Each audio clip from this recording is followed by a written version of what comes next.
Em 18 de junho de 2023, 5 pessoas desceram nas águas geladas do Atlântico Norte, a bordo de um pequeno submersível chamado Titan. O destino era nada mais, nada menos que os destroços do Titanic.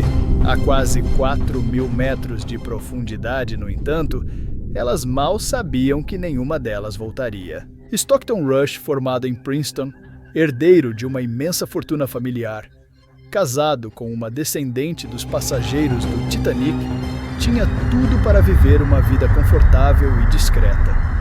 Mas Rush queria mais.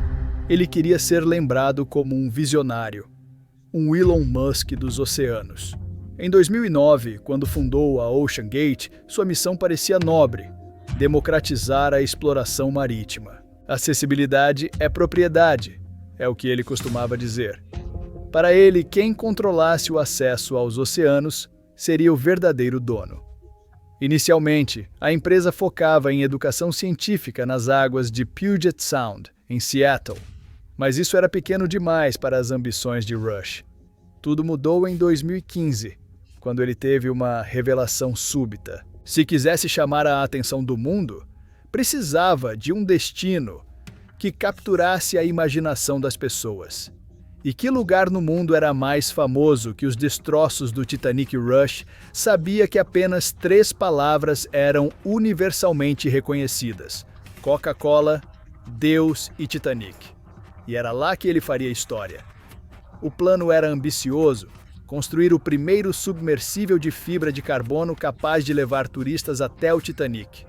O preço seria o equivalente ao de uma passagem de primeira classe na viagem inaugural do navio, cerca de $250 mil por pessoa. Mas para chegar lá, ele precisava resolver um problema técnico enorme.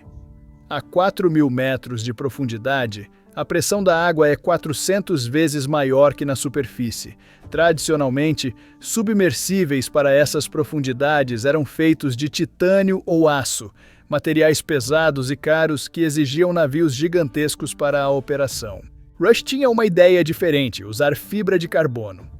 A fibra de carbono é mais leve, mais barata e, teoricamente, mais resistente. O problema é que ninguém havia usado esse material em submersíveis de águas profundas. Rush não via isso como um obstáculo, e sim como uma oportunidade de revolucionar a indústria.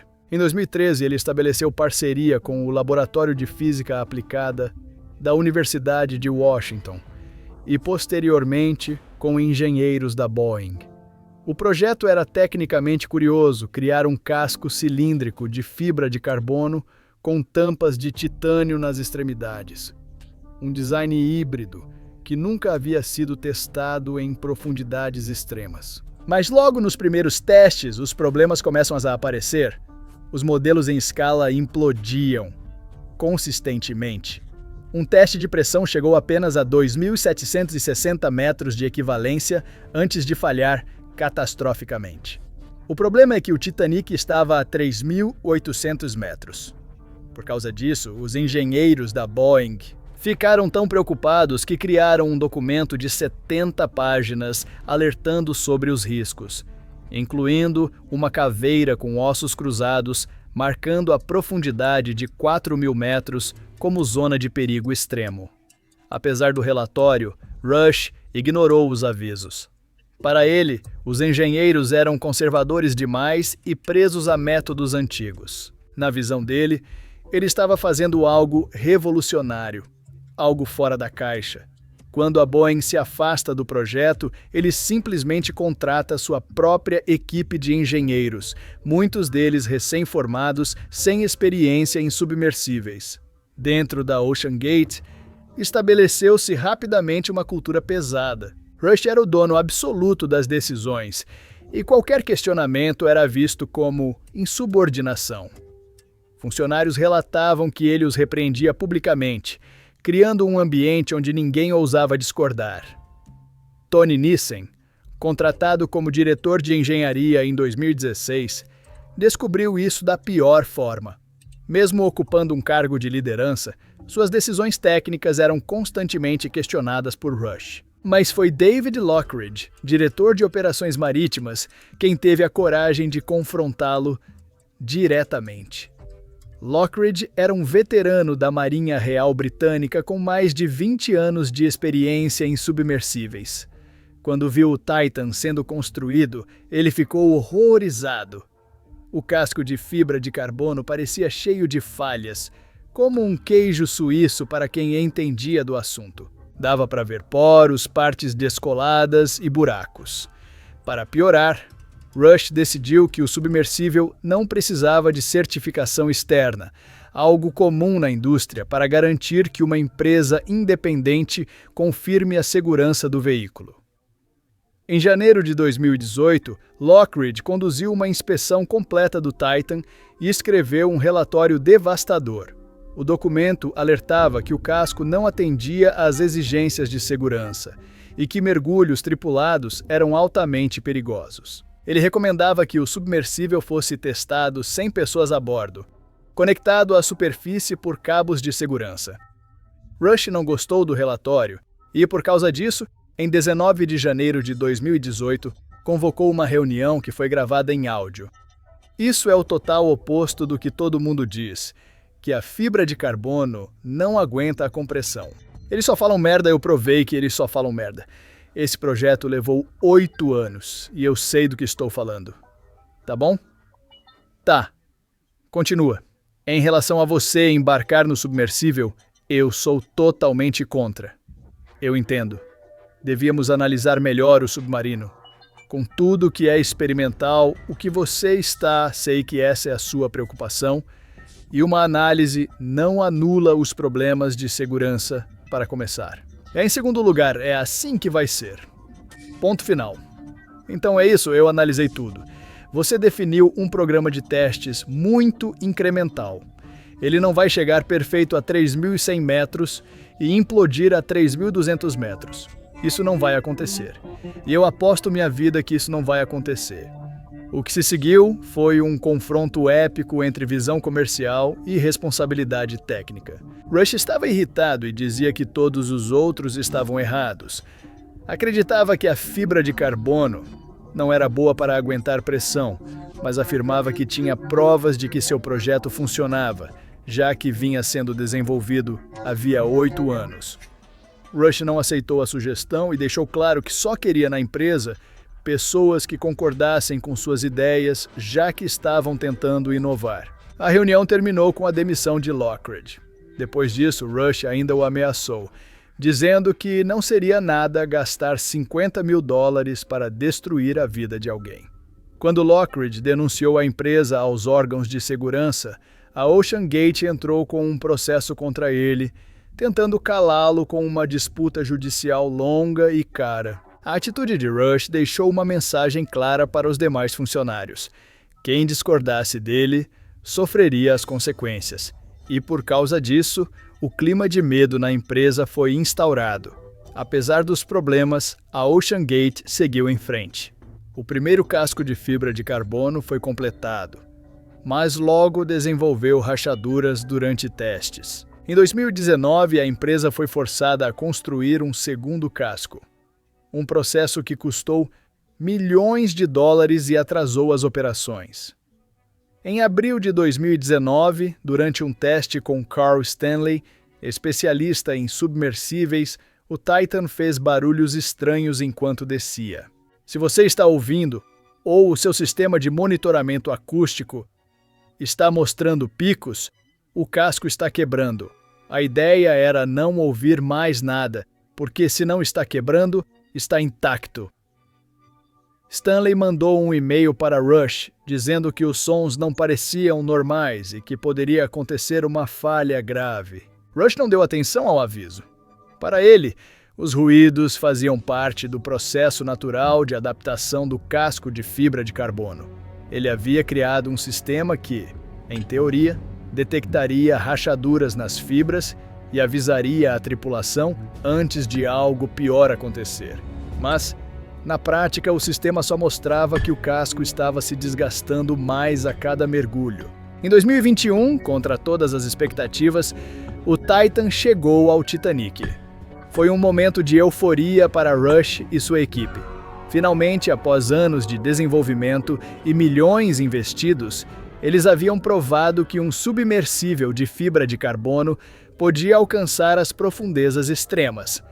A cobertura da mídia foi grande e bastante positiva.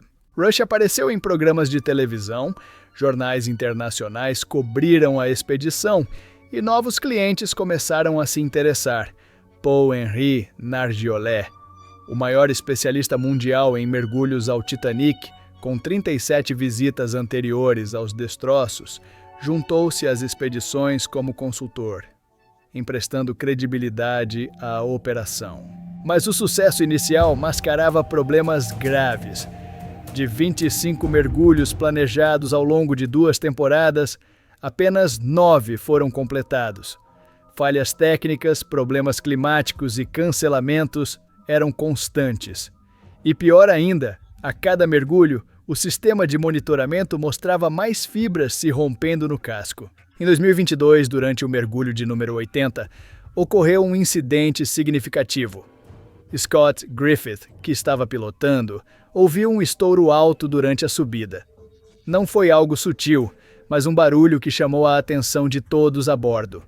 Os dados do monitoramento acústico mostraram uma mudança dramática nos padrões de ruptura das fibras. Um sinal claro de que o casco havia sofrido danos estruturais. Qualquer empresa responsável teria interrompido as operações para uma inspeção completa. No entanto, a OceanGate continuou operando. Após a temporada de 2022, outro erro crítico foi cometido.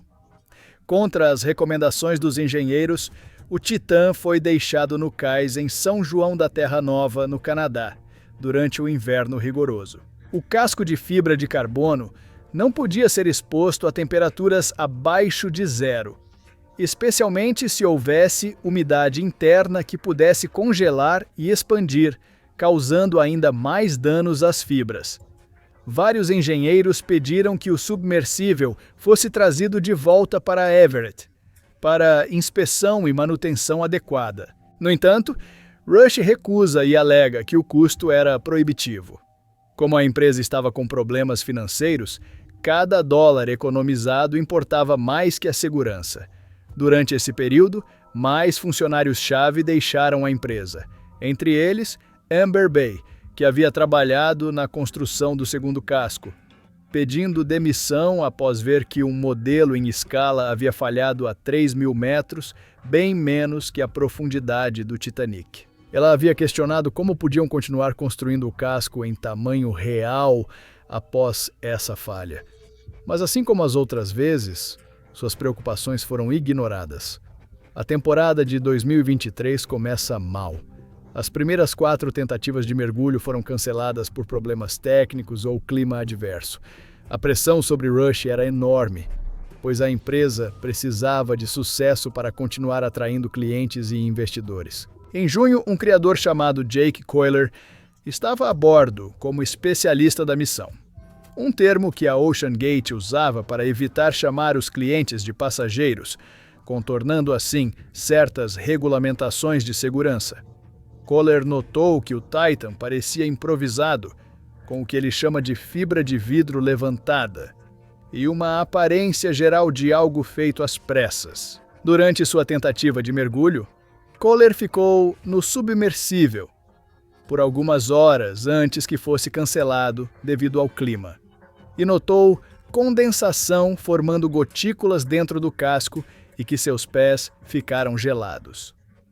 Mais tarde, refletindo sobre a experiência, ele percebeu como havia chegado perto da morte.